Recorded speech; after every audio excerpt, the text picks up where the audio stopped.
கடந்த 5 ஆண்டுகளாக தமிழகத்தில் நிலவும் போதைப்பொருள் பழக்கத்தை பற்றி நாம் இங்கே அனைவரும் அறிந்த விஷயம்தான். ஏற்கனவே உலக இன்டர்நேஷனல் போதைப் பொருள் கடத்தல் மன்னன் ஜாஃபர் சாதிக் என்ற நபர் டெல்லியில் கைது செய்யப்பட்டார். அவருடனும் அப்போது இருந்த முதல்வர் குடும்பம் முதல் அமைச்சர்கள் வரை அதிகாரிகள் வரை அனைவரும் எவ்வளவு தூரம் தொடர்பில் இருந்தாலும் எல்லாருக்கும் தெரியும். இதுவரை அந்த நபர் சம்பந்தப்பட்ட எந்த வழக்கும் தமிழ்நாட்டில் பதிவு செய்யவில்லை. கடந்த 5 ஆண்டுகளில் எல்லா வகையிலும் போதைப் பொருள் கல்லூரியிலிருந்து எல்லா இடங்களும் அதிகமாக இருக்கிறது என்பதில் எந்த மாற்று கருத்தும் இல்லை. அதை தடுக்க மாண்புமிகு முதலமைச்சர் அவர்கள் அனைத்து வகையிலும் தேவையான சட்டப்பூர்வ நடவடிக்கைகளும் அனைத்தையும் எடுத்துக்கொண்டிருக்கிறார். நமது அரசின் கொள்கையும் போதைப் பொருள் அனைத்து வகையிலும் கட்டுப்படுத்த வேண்டும் என்பதுதான் முதலமைச்சருடைய முக்கிய கொள்கை. இந்த கடந்த ஆட்சியில் இந்த ஜாஃபர் சாதிக் போன்ற இன்டர்நேஷனல் போதை கடத்தல் மன்னன் எப்படி முதலமைச்சர் குடும்பம் முதல் அனைத்து அமைச்சர்கள் வரை தொடர்பில் இருந்தாரோ அது போன்ற எந்த ஒரு சம்பவமும் இதுமேல் நடக்காமல் தடுப்பதற்கான தேவையான அனைத்து நடவடிக்கைகளையும் முதலமைச்சர் கண்டிப்பாக எடுப்பார் என்பதை உறுதியாக சொல்லிக்கிறோம். எதிர்கட்சி தலைவர் பாருங்க, மாண்புமிகு எதிர்கட்சி தலைவர் என்ன அவர் அலோவ் பண்ண போறீங்களா இல்லையா? அவர் அலோவ் பண்ணுங்க. எதிர்கட்சி தலைவர் சொன்ன பிறகு நீங்களே எப்படி உட்காருங்க, எல்லாரும் நீங்க பேசுங்க, மற்றவங்க எல்லாம் உட்காருங்க. எதிர்கட்சி தலைவர் நான் சொன்ன பிறகு அவர் கட்சியை சேர்ந்து நின்று கொண்டு இப்படி செய்வது சரியல்ல. நீங்க மட்டும் பேசுங்க. மாண்புமிகு பேரவைத் தலைவர்களே, நம்முடைய அமைச்சர் அவர்கள் சம்பந்தப்பட்ட ஒரு நபரின் பெயரை சொல்லி குறிப்பிட்டு பேசியிருக்கிறார். அந்த சம்பந்தப்பட்ட நபர் மீது அப்படி ஒரு குற்றச்சாட்டை எழுந்ததுமே எங்களுடைய தலைவர் அவர்கள் உடனடியாக அவரை கைது செய்து அவருடைய கட்சியிலிருந்தே உடனடியாக நீக்கிவிட்டோம். ஆனால் இவங்களுடைய ஆட்சியில் என்ன லட்சணத்தில் நடந்துகிட்டு இருக்கு என்பதை இன்னைக்கு மக்கள் பார்த்துக்கிட்டு இருக்கிறாங்க. இன்றைக்கு ஒரு அமைச்சரே ஐபிஎல் மேட்ச்ல பவுடர், இன்னைக்கு அமைச்சர் ஐபிஎல் உட்காருங்க முடிக்கிட்டோம்.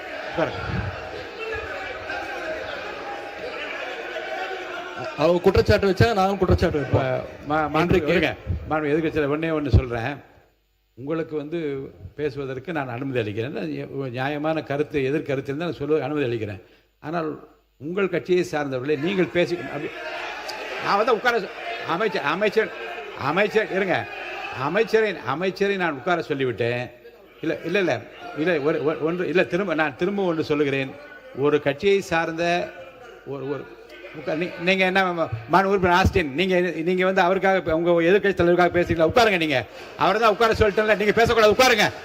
ஆஸ்டின் சார் உட்காருங்க. நீங்க உறுப்பினர் ஆஸ்டின் உங்களுடைய கட்சியினுடைய தலைவர், நீங்கள் எல்லாம் மதிக்க வேண்டிய, நான் மதிக்க வேண்டிய எதிர்கட்சி தலைவர், அவருக்கு நான் வாய்ப்பு கொடுத்திருக்கிறேன்.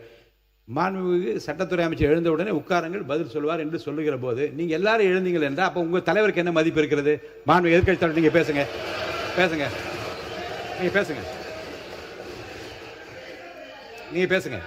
மாண்புமிகு பேரவைத் தலைவர்களே, ஒரு அமைச்சரே ஐபிஎல் மேட்ச்ல பவுடர் நுணுக்கிக்கிட்டு மாத்திரை நுணுக்குன்னு கதை விட்டாரு.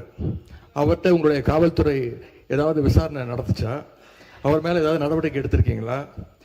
அது மட்டும் இல்ல, சமீப காலமா ஆளுங்கட்சியை சேர்ந்த பலர் போதைப் பொருள் வழக்குல தொடர்ந்து கைது செய்யப்பட்டு வருகிறார். நீங்க இதுக்குரிய ஆதாரங்கள்லாம் நீங்க இல்லாம நீங்க பேசக்கூடாது. அமைச்சர் அவர்கள் பேசுறதுக்கு ஏதாவது ஆதாரம் கேட்டிருக்கீங்களா? அமைச்சர் அவர்கள் பேசுறதுக்கு ஏதாவது ஆதாரம் இருக்கா? நாங்கள் உடனடியாக கைது செய்யப்பட்டிருக்கோம், ஒரு கட்சியிலிருந்து நீக்கி இருக்கிறோம். உங்களுடைய அமைச்சர் ஐபிஎல் மேட்ச்ல பவுடர் நுணுக்கிட்டு இருந்ததை இன்றைக்கு உலகமே பார்த்துச்சு. பல்வேறு விமர்சனங்கள் வந்துச்சு. குழந்தைக்கு மாத்திரை கொடுத்தேன்னு கதை விட்டாரு. அதற்காக ஏதாவது விசாரணை நடத்திருக்கிறீங்களா? புகார் எடுத்திருக்கிறீங்களா? ஏதாவது நடவடிக்கை எடுத்திருக்கீங்களா? மாண்புமிகு பேரவைத் தலைவர்களே, நான் குறிப்பிட்ட அந்த போதை கடத்தல் மன்னன் ஜாஃபர் சாதிக் சம்பந்தப்பட்ட எந்த பெயரையும் நான் சபை நாகரிகம் கருதி சொல்லவில்லை. அதே நேரத்தில் அந்த வழக்கில் ஒன்றிய அரசு டெல்லியில் பதிவு செய்யப்பட்ட வழக்கு தான் தவிர்த்து இங்கே எந்த வழக்கும் பதிவு செய்யப்படவில்லை. அவரை காப்பாற்றும் முயற்சியாக நடந்தது. இவர்கள் தேவைப்பட்டால் யாருடன் எந்தெந்த வகையில் புகைப்படம் எல்லாம் அப்போது சமூக வலைதளத்தில் எல்லாத்திலும் வெளியானுச்சு. சபை நாகரிகம் கருதி நான் அதை வெளியிடவில்லை, யாருடைய பெயரையும் குறிப்பிடவில்லை. அதை அவர்கள் இத்தோடு நிறுத்திக் கொண்டால் நல்லது. கண்டிப்பாக நம்மளுடைய அரசு எந்த வகையிலும் போதைப் பொருள் கடத்தலை தடுக்கவும் போதைப் பொருட்களை தடுக்கவும் தான் முதலமைச்சர் உத்தரவிட்டுள்ளார். இல்ல இந்த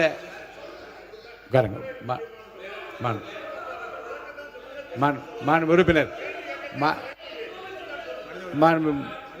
மனிதவளத்துறை அமைச்சர் அவர் சொல்லட்டும், அவரை பத்தி சொன்னதுனால சொல்லட்டும். மனிதவளத்துறை அமைச்சர். மாண்புமிகு பேரவைத் தலைவர் அவர்களே, அதாவது ஸ்டேடியம்ல இருந்து இந்த மாதிரி நடந்ததுக்கான விளக்கத்தை ஆல்ரெடி அளித்தாச்சு. அதுல அவங்களுக்கு பல்வேறு முரண்பாடுகள் இருக்கலாம், பல்வேறு கருத்துக்கள் இருக்கலாம். அப்படி இவங்க சொல்றாங்கன்னா அந்த சமயத்துல திராவிட முன்னேற்ற கழகத்தின் ஆட்சி தான் நடந்தது. அப்போ ஸ்டேடியம் வாசல்ல இருந்து இவங்க எல்லாம் வந்து அந்த மாதிரியான போதைப் பொருள் வித்தாங்கன்னு சொல்லி ஒத்துக்கிறாங்களா? அப்போ அதனால ஆதாரம் இல்லாமல் விளக்கம் கொடுத்ததுக்கு அப்புறமா தேவையில்லாத பேச எனக்கு கூட தான் வந்து இப்ப செய்திகள்ல நீங்க சொல்லக்கூடாதுன்னு சொல்றீங்க. என்னோட அதாவது என் துறையை சார்ந்த கிட்டத்தட்ட அரசு வேலை கொடுக்கறதா சொல்லி 888 கோடி ஊழல் பண்ணிருக்காங்க. எனக்கு பல்வேறு முரண்பாடுகள் இருக்கு. அதனால விளக்கம் அளித்ததுக்கு அப்புறம் அது மாதிரி தேவையில்லாத விஷயங்களை கருத்துக்களை தெரிவிக்க வேண்டாம் என்றது பேரவை வாயிலாக நான் தெரிவித்துக் கொள்கிறேன். அவரை பற்றி குற்றச்சாட்டு சொன்னால் அதற்கு பதில் சொல்லிட்டாரு. அதை விடுத்து ஒரு ரெய்டில் எங்கேயாவது செக்குது 888 கோடின்னு ஒரு கேஸ் பதிவு பண்ண சொல்லி இடி சொன்னாங்கன்னு சொல்லி பெர்சீவ் பண்ணி அது வேலை கோர்ட்டில் இருக்கு சப்ஜெக்ட். கோர்ட்டில் இருக்கிற சப்ஜெக்டை இவர் கூப்பிட்டு பேசுகிறாரு. எப்படி சரியா இருக்குமா? ஃபுல் விளக்கம் நான் சொல்ல முடியுமா அதுக்கு? எனவே அதை அவை குறிப்பிலிருந்து நீக்க வேண்டும். 1 2 அவரை பத்தி சொன்னதுக்கு நீங்க பதில் சொல்லுங்க. அதை விட்டுட்டு ஏன்டானா நீங்க மத்தவனை பத்தி பேசிருக்கீங்க. நீங்க எடுத்தீங்களே அந்த கார்டுல தண்ணீங்களே அது என்னன்னு சொல்லுங்க.